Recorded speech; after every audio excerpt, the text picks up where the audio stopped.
Di dalam Islam iri kan boleh ya? Boleh. Pada 2 hal doang. Pada harta yang digunakan dalam kebaikan dan dalam Quran ya. Quran. Itu aku boleh untuk merasa menginginkan untuk ghibthah gitu kan ya dengan itu. Nah, artinya menurutku sih ya alhamdulillah aku diselamatkan dari kayak gitu-gitu sih untungnya ya. Nah, tapi kalau aku melihat ada orang-orang yang lebih sukses dalam perkara apapun, aku mencoba untuk balik lagi. Tujuanmu apa sih? Ya. Dan ada yang satu kata-kata yang sangat menenangkan aku soal dunia. Kalau aku boleh bagi pada orang-orang yang sering iri pada orang lain soal dunia. Aku bilang pada anak-anakku, kalau kalian ngelihat ada orang-orang yang bukan muslim dikasih sesuatu, maka itu tidak penting. Contoh mobil, itu orang yang bukan muslim juga dapat tuh. Rumah, itu orang bukan muslim juga dikasih. Berarti itu nggak penting. Dan aku bilang sama anakku, jangan sekali-kali banggain aku dengan perkara-perkara nggak penting. Gitu. Karena itu nggak penting bagi aku. Jadi contoh, Abi ini aku punya mobil baru. Terus, karena itu emang coba lihat tuh orang-orang yang bukan muslim dia juga dapat. Nah jadi aku bilang kalau kalian mau bangga dengan sesuatu, coba cari sesuatu yang nggak dikasih pada mereka. Wah, aduh, langsung ditembak di ujungnya nih, Sat. Iya, itu bagi aku ya. Artinya aku merasa tenang dengan itu setidaknya. Artinya aku tidak berarti aku tidak beli mobil, tidak. Tapi aku cuma mau nyampein pada anak-anakku, jangan bangga pada sesuatu yang bukan muslim juga dapat. Kalau kamu mau bangga sesuatu yang nggak muslim nggak dapat, gitu maksudnya. Itu kalau aku tuh. Iya. Ini karena acara ini namanya Reconnect with Quran ya. Jadi kita tuh harus mengkoneksikan antara apa yang relate dari sekarang kepada Al-Quran. Nah, itu baru antum aja sih. Yang sebelumnya enggak. Oh iya gitu. Gimana? Karena aku ngerasa audiens aku sama aku tuh sama-sama bertumbuh ya, Sat ya. Dan kita tuh hidup dengan langsung akrab dengan media sosial kan, Sat. Dan media sosial ini bukan cuma sekedar ajang buat nunjukin karya kita, tapi ajang juga untuk pamer, untuk flexing gitu, Sat. Sekarang justru banyak begitu. Begitu ya, Sat. Kalau nggak begitu lu nggak nongol gitu. Bener. Nanti kita cerita terus lanjut. Oh iya, terus. Nah, hal-hal seperti itulah yang akan membuat, yang aku rasa nih banyak angkatan aku ya kan, teman-teman di media sosial ngerasa bahwa irinya itu kerangsang banget, Sat. Ketika ngeliat misalnya ada teman kita yang udah lulus dari Harvard misalnya, terus kita kok gue nggak lulus gitu, kok gue malah DO gitu, kok gue nggak sekolah, ada teman kita yang dia sudah punya rumah, terus kita kok gue masih kayak gini aja, punya mobil, terus jalan-jalan, walaupun kita tahu yang diposting itu adalah sesuatu yang tidak selalu kenyataannya. Bener, tidak selalu kenyataannya. Yang diposting hanyalah sesuatu yang orang lain pengen lihat, bukan apa yang sebenarnya harus dilihat. Iya bener kan. Dan tapi tetap aja kan otak kita kan nggak bisa bedain tuh antara realita dengan aja imajinasi. Ketika kita ngelihat media sosial yang sangat estetik, posenya segala macam, itu kan ngambilnya susah banget itu. Ya kan? Kita tetap iri, Sat, gitu. Kita tetap iri. Akhirnya mental untuk bisa mengikuti atau enggak menunjukkan sesuatu di hadapan orang lain itu jadi kita tuh kebawa pengen ikut-ikutan gitu jadinya. Nah, itu kan membuat mental kita nggak bagus juga, Sat. Nah, apa pandangan lu satu? Jadi kenapa aku bilang zaman sekarang tuh justru media sosial itu kasih makannya adalah dengan exposure. Karena kan kita udah tahu ya, media sosial zaman sekarang itu semenjak munculnya TikTok itu ada satu perubahan besar. Kita udah pernah bahas sebelumnya sih. Perubahan besarnya gini. Sebelum muncul TikTok, media sosial tuh cara berpikirnya begini. Oke, lu mau apa? Tentuin dong lu maunya apa, kasih tau ke gua. Nanti gua bantu untuk nyariin yang kayak gini lebih banyak dalam hidup lu. Nah, itu zaman dulu. Artinya yang muncul di feed kita adalah orang-orang yang kita pilih. Orang-orang kita mau. Contoh ya, antum follow aku, berarti antum mau tahu tentang aku kan? Ustadz Felix kalau lagi stres ngapain sih? Dia perginya kemana sih? Alias antum sudah filterisasi tuh. Adalah orangnya yang antum anggap punya satu kelebihan yang bisa antum lihat. Atau antum follow istri antum karena antum istri masa naksir, karena antum mencintai dia misalnya. Atau antum follow misalnya ada orang-orang yang menurut antum bagus dalam baca Quran. Atau antum follow orang-orang yang menurut antum inspiratif dalam dakwahnya. Berarti antum tahu kenapa antum follow dia. Dan antum akan di-feed sama sosial media sesuai dengan apa yang antum pilih. Itu sebelum muncul TikTok. Tapi setelah muncul TikTok dia bilang ini, lu nggak tahu, gue yang tahu. Gue rekomendasi ini. Ya, itulah kenapa yang muncul di feed kita nggak ada yang kita follow tuh. Iya, dan gara-gara TikTok buat formula vertikal video yang yang sangat singkat itu, Instagram ikut-ikutan, YouTube buat short juga. Dan tau nggak apa kontribusi paling hancur daripada TikTok terhadap permedia sosialan? Doom scrolling itu, infinite scrolling itu. Nah, karena itu sudah difasilitasin, artinya TikTok mengubah algoritma media sosial, yaitu adalah siapapun yang bisa mengambil perhatian orang secepat mungkin dan menahannya selama mungkin, dia adalah raja. Paham sampai di sini? Maka apalagi yang paling mudah selain flexing? Aku pernah nge-scrolling ketika aku lagi doom scrolling tuh. Ada gini, you are not stopping. Jujur banget sih, Sat. Ya nggak apa-apa biar orang tahu. Ada tulisan gini, you are not stopping coincidentally. Kamu nggak berhenti di postingan ini karena kebetulan. Mereka bilang kami sudah setting ini. Jadi dia tahu apa yang membuat orang-orang berhenti di satu postingan dan apa yang membuat orang-orang bukan hanya berhenti di satu postingan tapi manteng sampai akhir bahkan ngulang lagi. Itu yang mereka lakukan. Maka sekarang yang paling laku untuk itu adalah satu, kata-kata ajaib yang seringkali kita tahu lah, hook gitu. Yang kedua adalah expose itu bisa didapat dengan flexing. Flexing itu tidak pernah gagal untuk bisa buat orang untuk stay di situ. Contoh misalnya ya, aku makan makanan ini sekali makan 100 juta. Kepikir dong orang, apa beda antara sushi 1000? Ada ya sushi 1000? Ada ya? Enggak sih kayaknya. 10.000, 100.000 dengan 5 juta, 10 juta. 10 juta. Kita pasti pengen dong. Bener. Ini kan tadi kan bagian daripada flexing kan ya. Flexing itu menjadi sesuatu yang exposure-nya tinggi. Maka orang-orang berlomba-lomba untuk itu. Artinya efeknya ke kita adalah di feed kita semakin banyak orang-orang yang nunjukin sesuatu yang tidak seharusnya, yang tidak kita pilih, dan otomatis akan membuat hidup kita seolah-olah jadi kayak gagal. Apa maksudnya? Ada orang-orang yang belum keluar handphone baru dia udah pakai. Misalnya, wah enak juga ya kayak gini-gini. Kita ngeliat handphone kita, buluk nih. Padahal awalnya tidak kan itu kan ya. Bener. Nah itu juga yang terjadi pada aku juga sama. Ketika aku zaman sekarang, ketika ngelihat di media sosial banyak orang-orang terus sebenarnya flexing, ini menjadi sesuatu yang kayak sesuatu yang harus dilakukan. Tapi coba lihat ya, orang bisa jadi iri dan segala macam. Sebenarnya hintnya sudah antum kasih tahu sih tadi, bahwa keadaan yang kenyataannya tidak seperti yang mereka publis.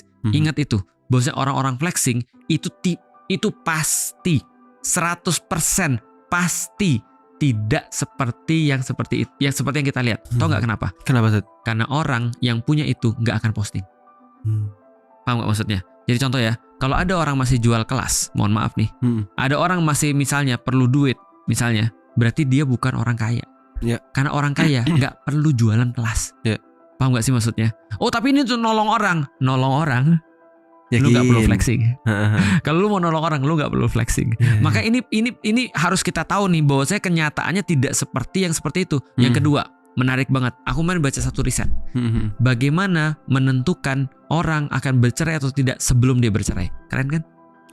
Sebelum dia menikah. Keren kan? Gimana caranya melihat orang tuh bercerai atau tidak sebelum dia menikah? Ada 2 parameter yang paling parah. Satu, lihat biaya pernikahannya berapa. Karena semakin tinggi biaya pernikahan, semakin tinggi kemungkinan dia bercerai.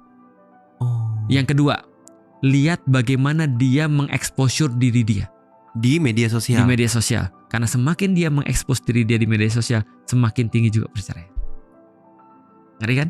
Wow. Karena ketika dia nikah, dia menganggap itulah bagian daripada exposure, bagian dari agenda media sosialnya. Betul.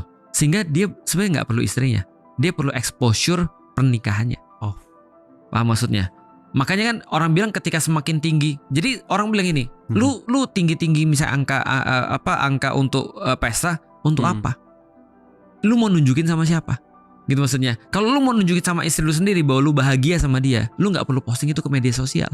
Masalahnya adalah begitu diposting di media sosial, itu bukan hanya konsumsi istrimu, itu dimakan sama semua orang yang lain. Istrimu malah nggak makan itu. Istrinya jadi mikir, sebenarnya dia punya aku atau punya semua orang.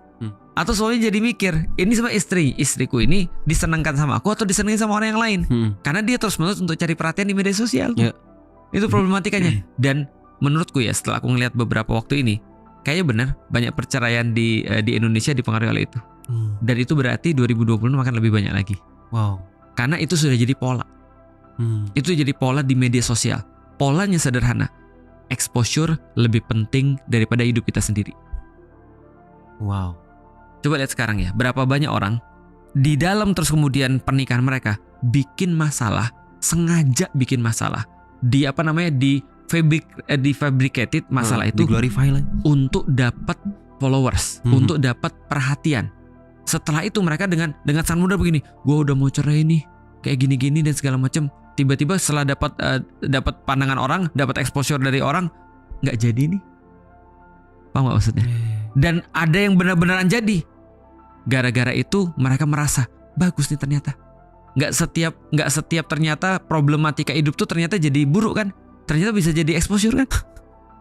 Coba lihat dan polanya berulang terus loh. Selalu berulang polanya. Nah ini menurutku masalah. Nah itu gara-gara media sosial zaman sekarang. Wow, serem banget ya Tete. Nah kan karena orang-orang tuh ngikutin apa yang terjadi dan yang tren di media sosial, mereka tuh kayak pengen ngelakuin apa aja ya. Dan jujur itu berat sih, terutama buat aku ngerasa ya angkatan antum ya. Angkatan berapa kilo? Iya, terutama untuk pendakwah sih saat aku ngerasa ini kalau kita enggak bisa ngikutin tren ya kita bakal hilang. Betul. Tapi kalau misalnya kita terlalu ngikutin tren, kita juga nggak tahu nih niat apa di balik ini gitu Sat. Seni dalam dakwah selalu tentang cara kita riding the wave. Riding the wave. Kenapa? Karena memang kita itu sebagai seorang pendakwah memang harus tahu kondisi kekinian. Kita harus tahu apa yang disukai oleh orang. Kita harus ngerti apa yang lagi dibicarakan oleh orang. Dan dari pembicaraan yang lagi rame itu kita harus memperkenalkan Islam. Rasulullah Shallallahu Alaihi Wasallam paling tahu tentang itu kan. Apa sih yang lagi dibicarain orang nih? Gulibatir Rum. Itu kan ayat yang turun ketika orang bicara tentang Romawi dan Persia misalnya. Atau misalnya tentang semua orang yang bicara apa. Itu Rasul terus kemudian pakai itu sebagai jalan dakwah. Rasul menggunakan, bukan Rasul, Allah menggunakan bagaimana orang rame tentang syair untuk memperkenalkan Al-Quran yang jauh lebih powerful daripada syair. Misalnya orang lagi ngomongin apa, Rasul ngerti tentang omongan itu dan segala macamnya. Ketika orang-orang lagi pada ngomongin misalnya orang-orang ahli agama lagi ngomongin tentang Zulkarnain, Rasul ngomongin tentang itu. Lagi ngomongin tentang apa, Ashabul Kahfi, Rasul ngomongin tentang itu. Apapun yang umum di mata orang yang bisa untuk ambil exposure, Rasul memperkenalkan Islam lewat jalan itu. Rasul berbicara tempat berkumpulnya orang-orang. Itu menandakan pengetahuan Rasul yang sangat luar biasa di dalam bagaimana cara untuk riding the wave tadi. Artinya tidak salah sih wave-nya. Cuma bagaimana cara ridingnya. Yang harus kita ketahui, kita memanfaatkan itu, bukan kita masuk ke situ. Kalau kita masuk ke situ, habisnya kita. Maka balik lagi pengetahuan tentang purpose ini penting banget. Nah kalau andai kan tadi ya, kalau kita bicara ya, orang-orang kayak angkatannya antum misalnya, ketika ngelihat perkara-perkara kayak ini sulit, memang sulit banget. Orang bagi pendakwah aja sulit, apalagi bagi orang-orang yang gak berdakwah. Maka penting banget kan kita untuk tahu tujuan kita apa, sehingga kita ngerti mana penting, mana gak penting. Contoh kayak gini ya, aku selalu bilang sama antum, aku punya anak 4, makanya aku beli mobil 7-seater, 7 tempat duduk.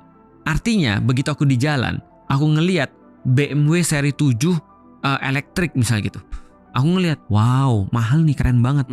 Tapi apakah aku perlu itu? Nggak perlu. Kalau dikasih aku emang bermanfaat? Enggak lah, karena aku punya 4 anak yang harus ikut aku gitu maksudnya. Artinya aku ngerti tujuanku apa. Nah kalau misalnya dia ada 2 orang misalnya, lalu kemudian ngelihat mobil itu, mungkin dia akan tertarik. Tapi coba kita lihat tujuan hidup kita apa nih. Kalau tujuan hidup kita jelas nih, yang menarik bagi kita itu jelas, yang tidak menarik bagi kita itu jelas. Kadang-kadang kita mungkin akan tergoda untuk memiliki itu. Tapi kalau kita ingat lagi tujuannya, itu akan membantu kita. Artinya orang-orang yang terdistraksi, balik lagi, adalah orang-orang yang gak punya tujuan. Yang gak punya tujuan ya. Kan gitu kan ya. Artinya ngelihat kayak gitu ya, ngelihat orang-orang yang punya duit, flexing dan segala macam, mobil McLaren lu warna apa? Dalam hati gue aku ngeliat kayak gitu, aku tawa terus terang. Aku tawa, kenapa? Dia mau ngomong sama siapa sih? Siapa orang-orang yang lihat ya, orang-orang miskin gak tertarik mobil McLaren lu warna apa? Karena mereka barely untuk makan, bisa makan aja sudah syukur gitu maksudnya. Orang-orang kaya mereka juga sudah punya mungkin. Yang tertarik siapa? Orang-orang menengah yang gak jelas, yang gak punya tujuan. Tertarik tuh McLaren. Bagi aku, emang Ustaz gak tertarik McLaren? Tertarik sih, kalau aku punya aku jual, serius. Kalau aku punya mobil mahal, aku jual, aku beliin yang lain. Contoh ya, istriku selalu nanya sama aku, Bi, Abi nggak mau naik ini apa namanya kelas bisnis. Aku bilang mau aku. Cuman dalam pikiranku beradu nih antara mau naik kelas bisnis di pesawat ya, sama dengan biayain orang lain untuk pergi bareng aku. Paham gak maksudnya? Contoh ya misalnya ya, istriku ngasih tahu, kelas biasa Bi ini tiketnya 15 juta, ekonomi. Kalau kelas bisnis ini sekarang dapatnya sekitar 45 juta. Kepikir di kepala aku apa? 45 juta dengan 15 bedanya berapa? 30 juta. 30 juta aku bisa ngajak orang lain umroh. Aku bilang gak usah, ajak orang lain umroh aja. Sampai detik ini aku gak pernah naik kelas bisnis. Kenapa? Karena beradu di kepala aku dengan tujuanku. Mendingan aku bawa orang. Mendingan aku ngajak influencer yang lain untuk ngasih tahu mereka, ini loh Turki, ini loh Ka'bah dan segala macam. Aku bisa ngajak mereka lalu mempromosikan Islam di situ kan gitu kan ya. Artinya menarik nggak bagi aku bisnis? Menarik, tetap karena aku manusia. Tapi lebih menarik tentang tadi itu. Tentang itu. Paham gak sih maksud? Nah itu harus dipahami oleh banyak orang tuh. Makanya ilmu tuh penting banget. Tadi kalau nggak ada ilmu, mereka pasti akan tertarik pada yang orang banyak lakukan, yang orang banyak pilih, karena itu yang normal. Gitu. Iya. Kalau kita lihat ya, manusia kan memang punya sifat apa ya? Dia tuh selalu aman kalau misalnya selalu ikut majority kan. Iya. Herd mentality. Jadi dia tuh kalau misalnya ada tren apa nih, misalnya kayak misalnya Bitcoin, orang pada ngomong Bitcoin. Iya. Boneka apa tuh? Squishy gitu ya, apa? Boneka jalangkung. Bukan, boneka apa tuh? Boneka apa? Boneka Labubu. Boneka Labubu ikut boneka Labubu. Yeah. Orang-orang ngelakuin tren A ikut A, B ikut B gitu. Karena takut ketinggalan gitu, Sat. Nah, sebaliknya kalau aku ngeliat ini, Sat, Nabi Ibrahim, Sat. Nabi Ibrahim itu kan dia sangat menyelisihi kaumnya ya. Aku ngerasa kalau aku ada di pihak Nabi Ibrahim, aku kayaknya nggak bakal seberani itu. Maksudnya untuk kita berani berbeda di hadapan masyarakat yang sama aja, itu kita udah aneh banget. Apalagi berani melawan status quo, kayak wah gila banget sih. Nah, pertama-tama kita harus jelasin pada orang dulu bahwa saya banyak tidak selalu salah dan dikit belum tentu pasti benar. Karena banyak juga orang-orang zaman sekarang yang merasa ketika dia dikit dia benar. Padahal dia dikit dan dia aneh. Apa sih maksudnya? Nah, dan dia berusaha untuk tidak mau. Contoh misalnya ya kayak zaman sekarang misalnya ya, mohon maaf. Kalau ada yang berkeyakinan begitu ya kita izin gitu kan ya. Kita tidak menyalahkan, cuman kita mohon maaf dulu gitu kan ya. Contoh kayak bumi bulat dan bumi datar gitu kan ya. Bukan berarti kalau lu dikit lu benar gitu maksudnya, bumi datar gitu maksudnya. Nah, tapi ya bisa jadi lu benar, bisa jadi, tapi belum tentu. Artinya tidak menjadi ketika dikit lu benar. Ada lagi yang bilang, ada yang pernah begini. Aku pernah didatengin sama orang-orang ekstrim yang mau bunuh aku. Karena mereka menganggap aku tuh sesat. Itu ini beneran sesat dan menyesatkan. Ada kelompok-kelompok inilah. Wow. Dia mau bunuh aku kan ceritanya. Pokoknya dia anggap aku udah murtad kira-kira gitu. Karena tidak sesuai dengan apa menjadi pemahaman dia. Aku tanya begini, bro, kalau lu misalnya merasa lu benar dan semua yang berbeda sama lu harus lu bunuh, lu sadar nggak sih berapa yang harus lu bunuh di Indonesia banyak ini? Banget. Kan banyak banget. Lu kan dikit. Dia bilang nggak apa-apa. Memang sedikit itu adalah ciri-ciri kebenaran. Lalu pakai dalil kami fiatin qalilatin golabat fiatan katsiran dan seterusnya. Terus wa in tuti aktsara man fil ard yudilluka an sabilillah dan seterusnya. Aku bilang udah oke, salah pakai dalil. Artinya dia memastikan kalau dikit itu benar dan banyak itu salah. Ternyata banyak itu juga bisa jadi benar. Karena ciri-ciri Ahlus Sunnah wal Jamaah kita udah tahu bahwasanya adalah mayoritas orang itu kan Ahlus Sunnah wal Jamaah gitu kan ya. Ataupun ketika kita mau selamat, ikutin aja orang-orang yang paling banyak di satu tempat, dalam arti pengikutan pada syariatnya gitu, maksudnya itu selamat. Nah, tapi dalam hal exposure, dalam hal flexing dan segala macam ataupun keburukan, kita memang punya satu kesimpulan bahwasanya kalau ada yang banyak biasanya itu tidak benar. Biasanya ya, tapi tidak pasti ya. Biasanya itu tidak benar. Kenapa? Karena orang-orang kebanyakan mengikuti hawa nafsu. Makanya kan kata Rasulullah dan kata Allah, kebanyakan manusia kan mengikuti hawa nafsu. Maka kalau ada sesuatu yang banyak nih, belum tentu ini benar. Atau bukan belum tentu, kecenderungannya biasanya adalah sesuatu yang salah. Nah, jadi kita harus mengenali dulu bahwasanya yang banyak itu memang bisa jadi salah atau kecenderungannya salah. Nah, kalau misalnya kita ngikuti seperti itu dan kita mengkorelasikan dengan Nabi Ibrahim, maka kita harus tahu Nabi Ibrahim adalah orang yang sangat tahu tentang visi hidup dia. Tahu nggak apa artinya visi hidup? Jadi gini ya, Kalau ada orang, menurutku ya secara pribadi ya, kalau ada orang misalnya dia itu paham betul ya tentang diri dia, kalau ada orang misalnya dia itu tentang pleasure misalnya, dia mencari pleasure, biasanya dia takut mati. Orang yang cuma nyari kenikmatan itu takut mati. Atau orang yang tadi ya termasuk nyari kenikmatan, pengennya banyak aja. Udah aku ikut orang banyak, biasa takut mati tuh biasanya. Karena dia nggak mikir apapun, dia cuma mikir untuk diri dia kan, pleasure kan. Herd immunity kan dia nggak mau berbeda, dia nggak mau dianggap aneh, dia nggak mau dianggap sesuatu yang kayak nerd dan segala macam.